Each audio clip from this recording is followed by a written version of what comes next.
Well, that's right, Michelle, but it could face an uphill battle in a legislature that is not known for increasing criminal penalties. The representative who's proposing it says what happened here on I-5 last week was unacceptable, and the state needs to be ready for when it happens again.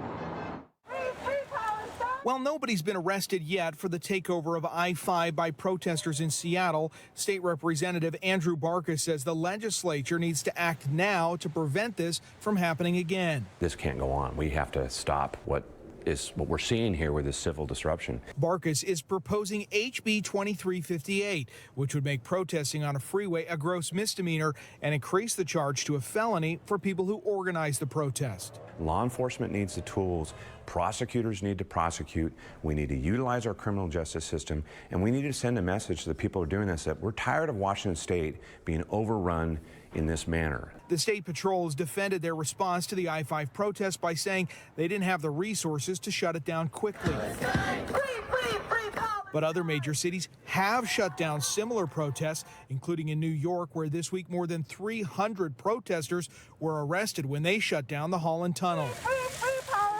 The Washington State Patrol says even though protesters were allowed to walk off the highway without arrest on Saturday, investigators are working with prosecutors to charge the organizers. And maybe even before they get onto the freeway, they're told, you step foot on there, I'm arresting you.